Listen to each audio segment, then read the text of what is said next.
Jangan mencari kesempurnaan. Orang mengira mereka bisa mencintai hanya jika menemukan pasangan yang layak. Omong kosong. Engkau tidak akan pernah menemukannya. Orang mengira mereka akan mencintai hanya jika mereka menemukan pria atau wanita sempurna. Omong kosong.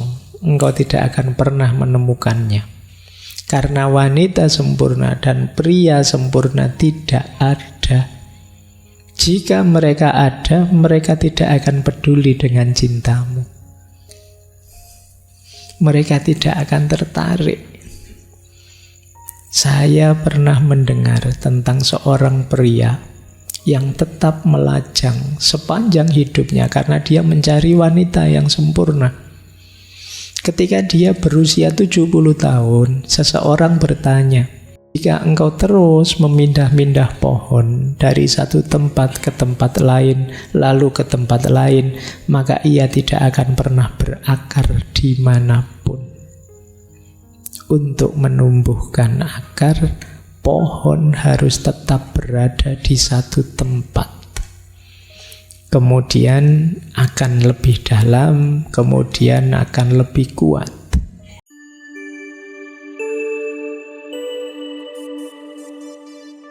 Assalamualaikum warahmatullahi wabarakatuh. Bismillah, mari kita belajar lagi ya. Nambah wawasan, nambah ilmu. Saya buka dengan kalimatnya Osho. Tidak ada cinta yang biasa. Cinta itu tidak mungkin biasa-biasa saja. Kalau biasa-biasa maka itu bukan cinta. Menyebut cinta sebagai hal biasa berarti salah memahami seluruh fenomena cinta. Cinta tidak pernah biasa. Cinta selalu luar biasa dan selalu spiritual. Itulah bedanya menyukai dan mencintai. Suka bersifat material dan cinta bersifat spiritual.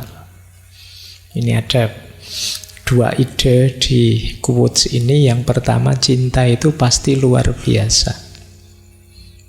Orang yang sedang mencintai, orang yang sedang meluap-luap dalam cinta, dia bisa merasakan luar biasanya cinta. Meskipun bagi yang tidak ngalami, rasanya biasa saja. Tapi itu luar biasa bagi yang ngalami. Kadang-kadang kan kita agak nyinyir, misalnya lihat teman kita dengan pasangannya, alah gitu saja kok. Tapi itu luar biasa bagi yang ngalami. Kalau rasanya biasa-biasa, di situ kata Osho, mungkin belum cinta. Gimana kamu rasanya jatuh cinta? Alah biasa, ternyata tidak istimewa-istimewa amat. Mungkin ya belum cinta. Dia pengalaman yang pasti luar biasa dan tidak sekedar suka. Kalau masih hanya sekedar suka, berarti masih materi. Kalau masih materi belum cinta. Cinta itu spiritual, ke dalam, kerohanian. Kalau masih berhenti di fisikal, di materi, cantiknya, kayanya, enak diajak ngomongnya, itu masih mungkin masih suka saja. Belum ada unsur spiritualnya. Cinta itu ada unsur spiritualnya. Ada unsur rohaniahnya. Nanti uraian sampai belakang itu berhubungan dengan spiritual. Baik, jadi selamat bagi yang sedang jatuh cinta, Anda luar biasa. Bagi yang tidak, ya semoga segera. Ya, oke ya. Terus, orang bilang cinta itu buta karena tidak tahu apa itu cinta. Kukatakan kepadamu, hanya cinta yang punya mata. Selain cinta justru semuanya buta. Dunia ini kacau karena orang, kalau mungkin teman-teman sering mendengar ustadz atau ulama bilang Mari kita memandang segala di sekeliling kita dengan ainur rahmah, dengan mata cinta, mata kasih sayang. Disitulah akan terbuka bagi kita indahnya dunia, indahnya manusia, luar biasanya apapun yang terjadi di sekeliling kita. Itu namanya ainur rahmah. Itulah sejatinya melihat. Selama ini mungkin kita melihat sekeliling itu dengan pandangan ambisi, kadang dengan pandangan kebencian, kadang dengan pandangan ego. Bukan ainur rahmah, bukan pandangan yang penuh cinta. Apalagi era kampanye seperti hari ini, isinya pandangan kita itu banyak bencinya. Melihat apapun, apalagi kubu yang berbeda. Kadang-kadang hidup, isi pikiran kita itu kan persaingan, keunggulan, kemenangan. Gimana caranya saya nomor satu, yang lain belakangan saja, gimana cara. Itu isi pikiran kita itu. Maka ya cara pandang kita bukan cara pandang cinta, bukan ainur rahmah tadi. Ya seperti kalimatnya Maulana Jalaluddin Rumi, kita itu sering melihat manusia hanya casingnya. Kita tidak melihat di balik casing. Kalau di balik casing itu ada taman yang indah, kata Rumi. Yang itu bisa kita akses hanya dengan mata cinta, hanya dengan ainur rahmah. Ilustrasi sederhananya, kalau kalian sedang jatuh cinta, itu kan pasanganmu yang sedang kamu cintai, itu kan rasanya cantiknya luar biasa, tampannya luar biasa, indah luar biasa. Meskipun bagi teman yang sekelilingmu biasa saja. Alah wong cuma kayak gitu aja kamu sampai segitunya sih. Loh, kamu tidak melihat keindahan yang dilihat orang yang mencintai ini. Maka kalau ingin hidupmu serba indah, pakailah kacamata namanya ainur rahmah tadi. Mata yang penuh kasih sayang. Ketika melihat manusia, kamu lihat kebalik dirinya. Di balik diri manusia itu ada banyak ayat-ayat yang indah. Bahkan ada wa nafakha fihi min ruhi, unsur ilahiyah di dalamnya yang maha indah. Cuma kita tidak akan bisa melihat itu kalau mata kita mata persaingan, mata iri, mata benci, mata ingin menaklukkan. Itulah yang membuat kata Osho, hanya cinta yang melihat, yang lain semuanya buta. Baik, kita lanjutkan ya. Nah, sebelum kita mencintai keluar, kata Osho, kita harus mencintai diri kita sendiri. Ini dasarnya sudah. Tidak mungkin kita bisa mencintai yang di luar diri kita kalau kita belum mencintai diri kita. Kata Osho, jika seseorang tidak bisa mencintai dirinya sendiri, dia juga tidak bisa mencintai orang lain. Seorang pria yang mencintai dirinya sendiri mengambil langkah pertama menuju cinta sejati. Ibarat melempar kerikil ke dalam danau yang sunyi, riak melingkar pertama akan muncul di sekitar kerikil, sangat dekat dengan kerikil tersebut. Dan kemudian riak itu akan terus menyebar hingga mencapai pantai terjauh. Jika engkau menghentikan riak yang muncul di dekat kerikil, tidak akan ada riak lain sama sekali. Jadi kalau kita melemparkan batu ke sungai yang airnya tenang, itu kan nanti ada buletan gelombangnya. Yang paling awal paling dekat dengan batunya. Terus tambah luas sampai pinggir. Kalau buletan paling awal tidak mungkin ada buletan gelombang selanjutnya. Yang paling awal itu simbol dari cinta kita pada diri kita sendiri. Kalau kita tidak mencintai diri kita sendiri, bagaimana kita bisa mencintai yang lain? Ada uraian selanjutnya. Kata Osho, pria yang mencintai dirinya sendiri akan menghormati dirinya sendiri. Dan orang yang mencintai dan menghormati dirinya sendiri akan menghormati orang lain. Karena dia tahu, sama seperti saya, orang lain juga demikian. Sama seperti saya menikmati cinta, hormat, martabat, begitu pula orang lain. Kalau saya menghargai diri saya tahu caranya menghargai orang lain. Kalau saya mencintai diri saya tahu caranya mencintai orang lain. Gitu loh. Oh, ternyata diperhatikan itu enak. Ya saya tahu berarti untuk membahagiakan orang lain saya harus memperhatikannya.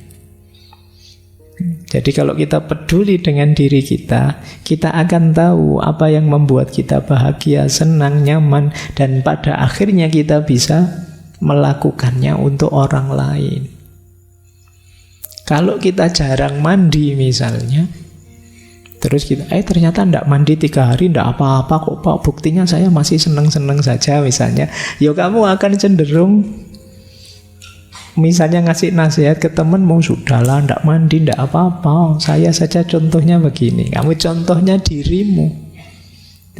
Jadi kalau kamu menghargai dirimu, kamu tahu caranya menghargai orang lain. Kalian misalnya yang terbiasa, apa wis kan ada, kalau ngomong kasar misalnya, lu ternyata ngomong kasar itu asik kok Pak. Akhirnya kan kamu juga kepada temenmu yang lain juga seneng ngomong kasar. Jadi ibaratnya seperti itu cinta diri itu. Kenapa sih Pak kok harus cinta diri kita dulu? Bukankah lebih enak mengutamakan yang lain dulu loh?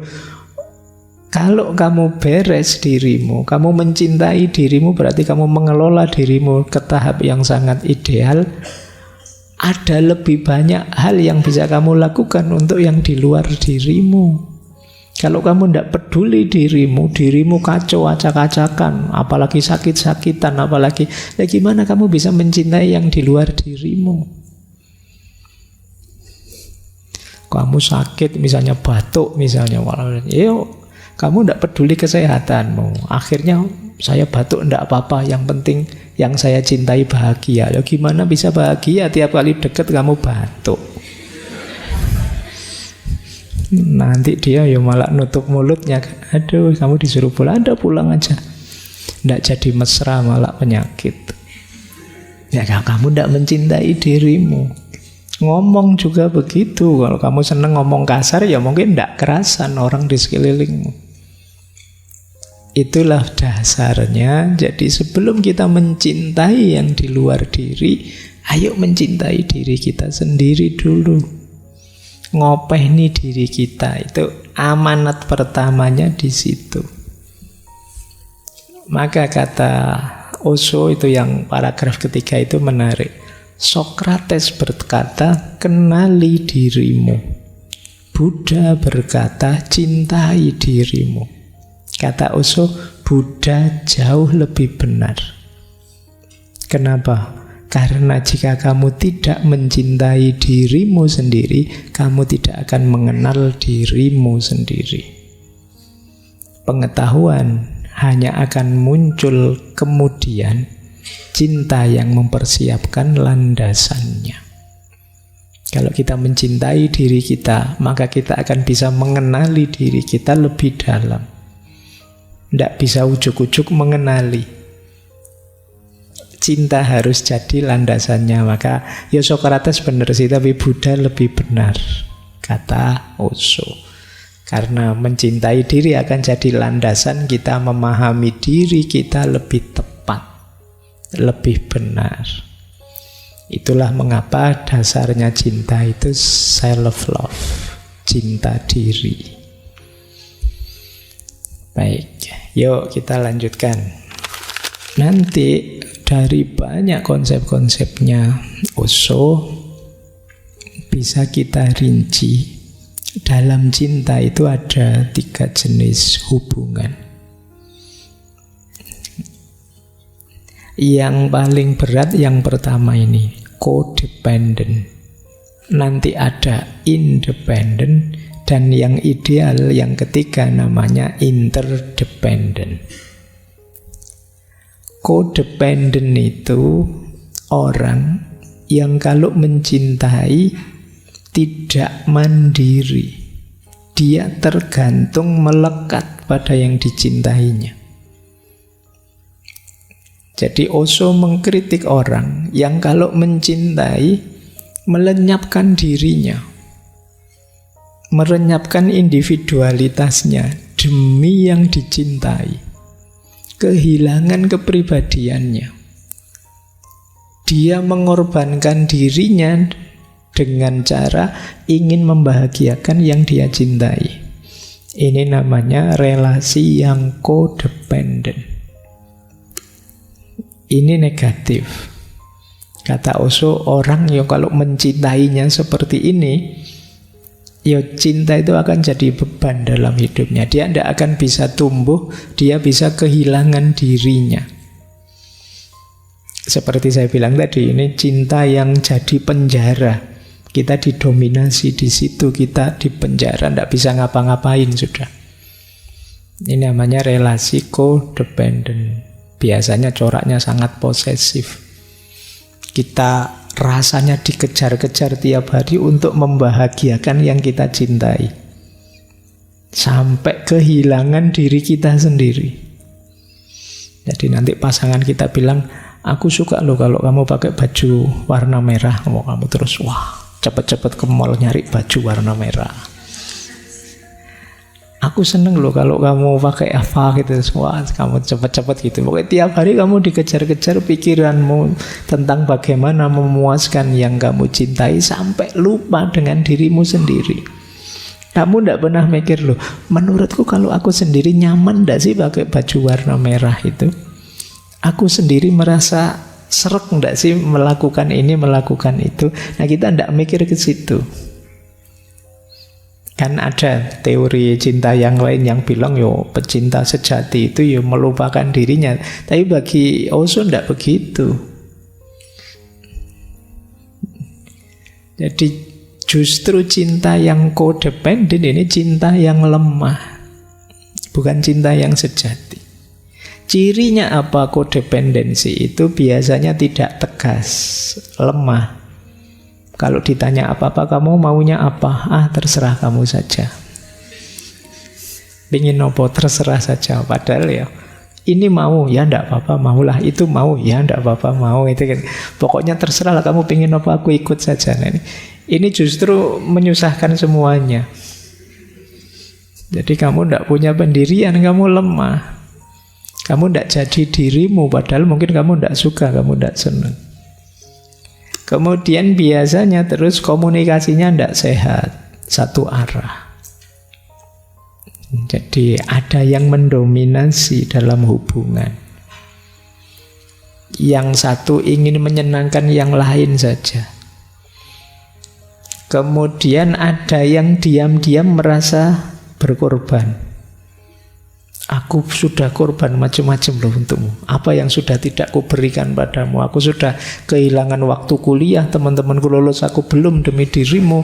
Aku sudah, diam-diam kamu menghitung sendiri itu, bahwa kamu sudah banyak berkorban. Itu alamat kamu ada di jenis codependent. Diam-diam kamu menyalahkan yang kamu cintai. Ah, kalau tidak ada kamu mungkin saya sudah lulus. Kalau tidak ada kamu mungkin aku asik sama teman-temanku nongkrong jalan-jalan. Yang ada kamu saja aku jadi malam mingguku tidak asik misalnya. Tapi kamu tidak berani ngomong. Kalau ketemu dia, gimana yang seneng? Seneng enak gitu. Diam-diam kamu tidak seneng sebenarnya. Itu namanya codependent. Jadi kebebasan mau kamu pasrahkan padanya untuk didominasi. Ini jenis pertama. Ada jenis kedua. Ini lumayan sih, tapi juga belum unggulan. yaitu jenis hubungan independen. Jenis independen ini terlalu terpisah. Kalau tadi kan ada yang satu tergadai kebebasannya, kalau ini mandiri. Tapi karena terlalu mandiri, justru keintimannya jadi berkurang, kedekatannya jadi berkurang. Berdua tapi nafsi-nafsi. Nah, itu juga tidak enak. Namanya terlalu independen, terlalu mandiri. Nanti begitu makan di warung, tak bayar sendiri-sendiri ya, siap gitu. Itu independen namanya. Hitung-hitungan ya kan kita sendiri-sendiri memang. Ya boleh, nah, tidak apa-apa ya, masing-masing dengan versinya. Jadi mungkin diajak makan, kamu mau di mana? Saya mau di warung sana. Kalau kamu, saya yang sini saja. Ya sudah, kamu ke sana, saya sini ya. Nah, itu independen namanya. Jadi masing-masing dengan keinginannya, kepribadiannya, individualitasnya, sama sekali tidak mau diganggu. Aku yo aku, kamu yo kamu. Mari kita jalan sendiri-sendiri versi kita. Jadinya apa? Tidak harmonis. Mungkin juga tidak romantis. Jadi kalau diajak pakai baju yang coraknya mirip, tidak usah kayak anak yatim aja. Iya bener sih, tapi yo kan pasangan. Oke, ini jenis kedua, namanya independen. Ya bagus, lebih bagus daripada yang codependent, tapi harmoni dan kebersamaannya kurang. Egonya masih kuat, masing-masing biasanya mudah konflik. Seolah-olah bersama, tapi ya rasanya kok tidak saling peduli ya. Rasanya kok kurang perhatian ya. Kalau terlalu independen, terlalu nafsi-nafsi, aku ya aku, kamu ya kamu. Ya kebetulan saja kita seolah-olah seperti pasangan misalnya. Ini gaya independen. Coba kalian evaluasi lagi ya. Saya tidak tahu kalian punya hubungan dengan apa dan siapa. Itu kira-kira codependent apa independen? Yang diidealkan dalam banyak tulisan-tulisannya Osho, kalau bisa ya interdependent. Interdependensi itu masing-masing masih punya ruang untuk pengembangan diri individualitasnya, tapi tetap menjaga komitmen dan keharmonisan bersama. Tidak ada yang berkorban, tidak ada yang mengorbankan diri, masing-masing saling mendukung pengembangan diri. Jadi dasarnya kepedulian dan penghormatan, respect dan care. Itu interdependent. Aku ya aku, kamu ya kamu, tapi kan kita ini punya keinginan bersama, punya cita-cita bersama, punya target bareng. Yuk saling bernegosiasi, saling membantu, saling menguatkan, saling berkomitmen. Oh, ini namanya interdependent. Cirinya apa interdependent itu? Tahu batasnya masing-masing. Itu ciri pertama sudah. Jadi, oh ya, yuk kita bersama sih, tapi aku tahu yang bagian itu privasimu, monggo kamu dengan privasimu. Sampai di titik ini saya tidak mau ikut campur, itu sudah pilihanmu. Nah, ini namanya tahu batasnya. Meskipun tetap peduli, kok tiba-tiba pilihannya ngaco, ya saya ingatkan. Kemudian komunikasinya aktif. Jadi komunikasinya sehat. Tidak saling cuek, tidak diam-diaman atau ngotot-ngototan ingin mendominasi. Saling menghormati, menerima tanggung jawab. Siaplah kalau memang ada yang bisa saya bantu, saya bantu. Nah, itu namanya mau menerima tanggung jawab. Untuk pengembangan diri kita masing-masing, kalau aku bisa menyumbang apa, akan saya lakukan. Terus interdependent itu dasar dan cirinya lagi kepercayaan. Saling percaya. Kalau curiga terus, itu biasanya masih independen. Masing-masing tidak mau dicurangi, khawatir dikalahkan, khawatir didominasi. Akhirnya saling tidak percaya. Mau sih saya serius-serius, tapi nanti kalau kita jadi, kalau tidak jadi gimana? Rugi saya. Terus jadinya ngambil jarak. Tidak ada saling percaya. Terus percaya diri. Mau apa-apa, oke. Keinginanku ya saya sampaikan apa adanya, itu percaya diri. Terbuka dan jujur, kemudian saling memperhatikan kebutuhan. Tidak egois mikir keinginanku sendiri sih yo. Sambil, kalau dia gimana? Kira-kira begini. Kalau mungkin dia tersinggung ya ndak usah. Dia ndak cocok yang gitu ya ndak usah. Itu namanya saling memperhatikan kebutuhan satu sama lain. Itu yang disebut interdependent. Nah, jadi dari 3 ini ya silakan teman-teman mengevaluasi ya. Jenis hubungan dengan siapa saja, bisa saja dengan orang tua, bisa saja dengan saudara, dengan teman sekelas, dengan sahabat. Kalian itu codependent apa terlalu independen, apa sudah ideal di level interdependent. Baik, kita lanjutkan lagi. Nah, ini terus ada nasihat-nasihat dari Osho. Yang pertama, kalau ini praktis ya untuk pasangan. Kalau tadi mungkin lebih universal cintanya, kalau ini untuk pasangan saja, cinta-cinta romantik. Pesannya Osho apa? Jangan mencari kesempurnaan. Orang mengira mereka bisa mencintai hanya jika menemukan pasangan yang layak. Omong kosong. Engkau tidak akan pernah menemukannya. Orang mengira mereka akan mencintai hanya jika mereka menemukan pria atau wanita sempurna. Omong kosong, engkau tidak akan pernah menemukannya. Karena wanita sempurna dan pria sempurna tidak ada. Jika mereka ada, mereka tidak akan peduli dengan cintamu. Mereka tidak akan tertarik. Saya pernah mendengar tentang seorang pria yang tetap melajang sepanjang hidupnya karena dia mencari wanita yang sempurna. Ketika dia berusia 70 tahun, seseorang bertanya, "Engkau melakukan perjalanan dan bepergian dari New York ke Kathmandu, dari Kathmandu ke Roma, dari Roma ke London. Engkau telah mencari, tidak bisakah engkau menemukan wanita yang sempurna? Tidak adakah satu pun?" Orang tua itu menjadi sangat sedih. Terus dia berkata, "Iya, saya pernah melakukannya. Satu hari dahulu kala saya bertemu dengan seorang wanita yang sempurna." Penanyanya terus berkata, "Lalu apa yang terjadi? Kenapa kok kamu tidak menikah?" Lelaki itu terus berkata, "Apa yang harus aku lakukan? Dia juga mencari pria yang sempurna." Ya, berarti aku juga tidak masuk kriteria akhirnya.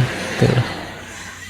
Makanya jangan mencari kesempurnaan, mari menyempurnakan diri kita dalam cinta. Jadi jangan nyari yang sudah sempurna, tidak ada. Kalian cari cerita ini ya di bukunya yang judulnya On Being in Love. Lanjut, ini juga menarik kalimat beliau, nasihat beliau, jangan ganti-ganti pasangan. Ya. Alasannya apa? Beliau punya ilustrasi sendiri.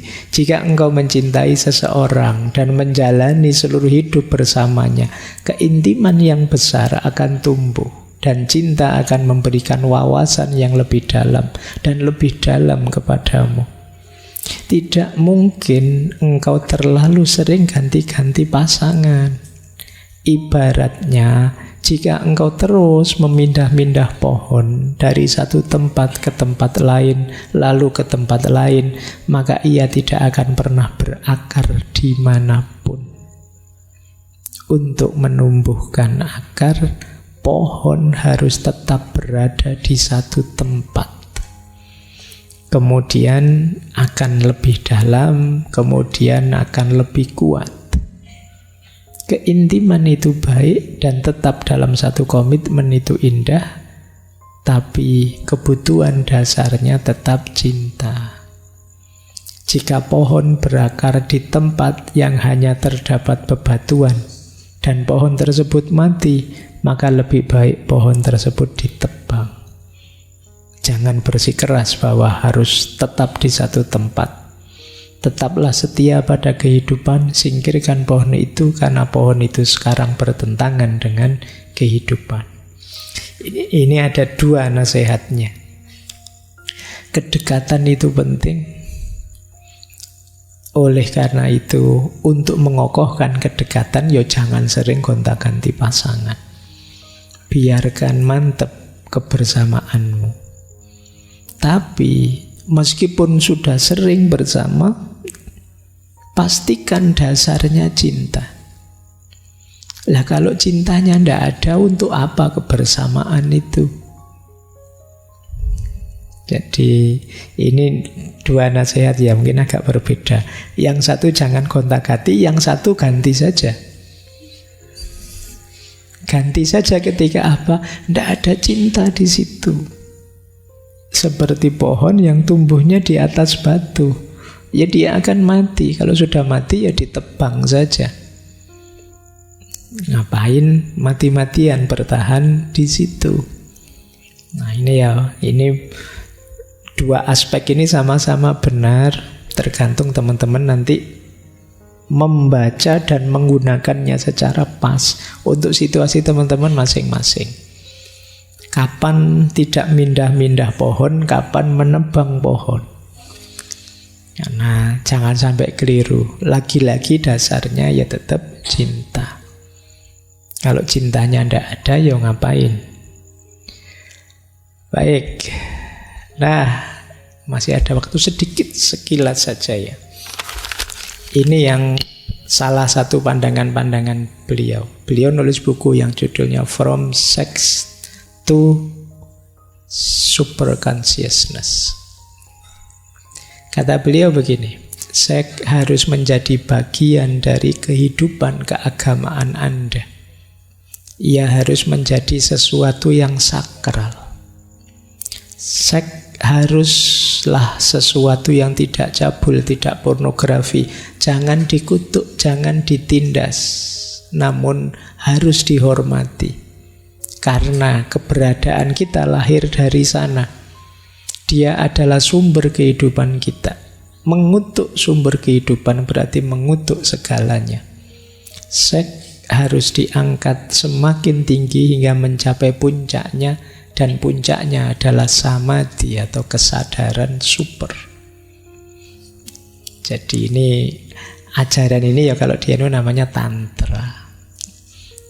Di Jawa zaman dulu ada teori-teori yang jenis tantra atau tantrisme. Jadi jalan spiritualnya antara lain ya melalui hubungan seksual. Ya kalau di kita Islam kan memang apapun aktivitas termasuk hubungan seksual kan juga sakral. Jangan sembarangan, jangan dibikin main-main. Jadi justru kita harus naik kelas di situ. Bisa jadi bermakna ibadah, aktivitas itu. Selama ini kata Osho yang keliru di kita adalah memposisikan yang sakral kita maknai sebagai yang negatif. Terus di situ ada represi-represi yang kadang-kadang terus muncul karena ada represi, muncul anomali-anomali termasuk pornografi, seks bebas dan lain sebagainya. Jadi keprihatinan dia di situ. Makanya nanti di banyak uraiannya prosesnya harus seperti itu. Diawali dari passion, kemudian berkembang lebih tinggi jadi love, pada puncaknya ada compassion. Passion itu gairah, nafsu. Kesenangan, kesukaan, itu passion. Jangan berhenti di passion. Kalian harus naik kelas pada love, cinta. Ini yang kemanusiaan tadi. Kalau bisa, ya kamu naiklah jadi compassion. Ini mirip yang pertama tadi loh. Kalau kita berhenti di yang pertama, kita berhenti di kebinatangan. Ayo naik kelas ke kemanusiaan. Kalau sudah masuk ke nilai kemanusiaan, tidak sekedar urusan hubungan seksual, tapi urusan cinta dan kebersamaan dengan segala nilainya. Kalau bisa ya naik kelas ke level tertinggi, compassion. Compassion itu kasih sayang. Kita yang menjelma dalam karakter cinta. Apa saja kita cintai. Ini rankingnya ya. Kalau kita hanya berhenti di passion, jangan kaget kalau kebersamaan kita tidak akan langgeng. Karena passion dan kesenangan itu durasinya pendek, ada batasnya.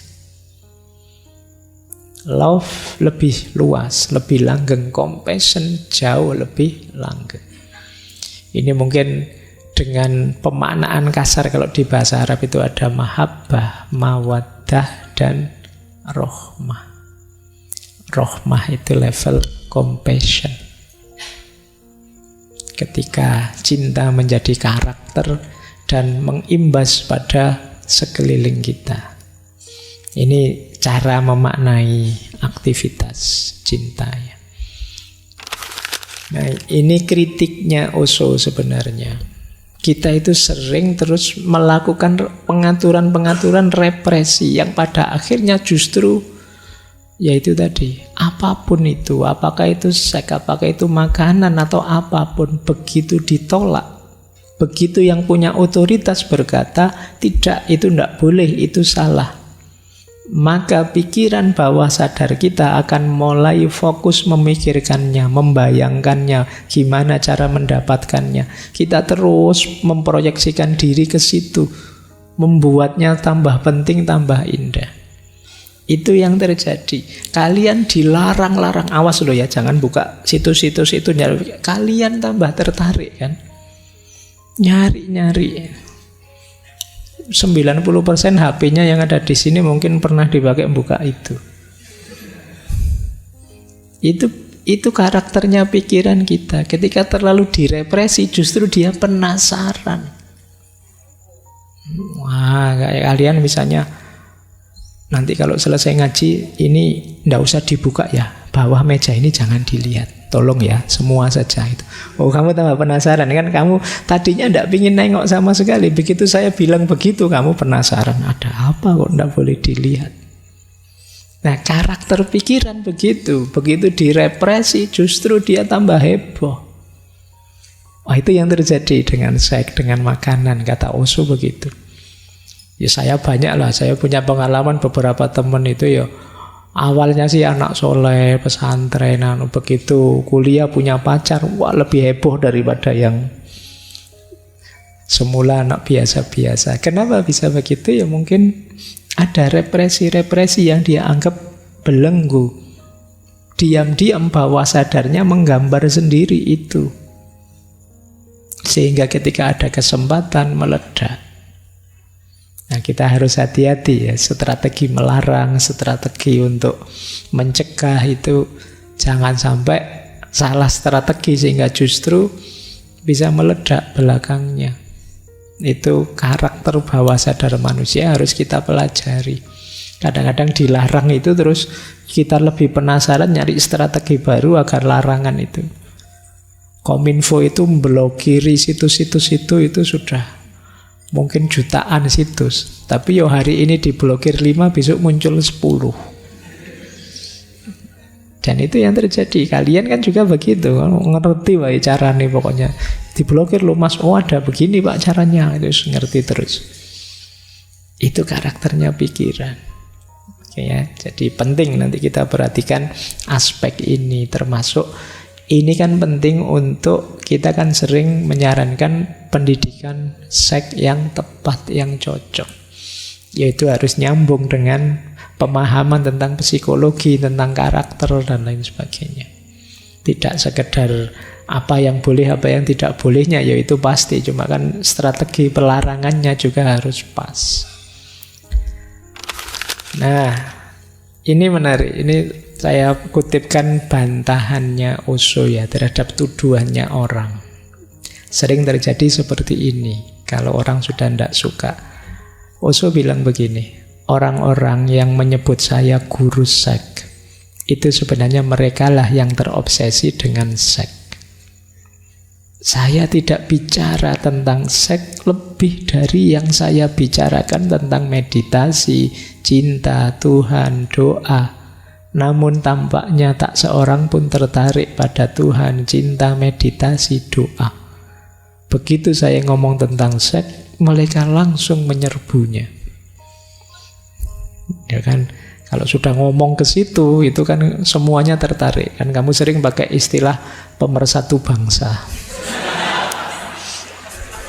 Nah ya, pokoknya kalau ada gitu-gitu pemersatu bangsanya itulah.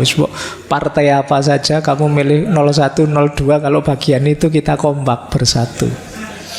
Nah itu begitu ngomong itu langsung diserbu sama. Dan itu disindir oleh Osho.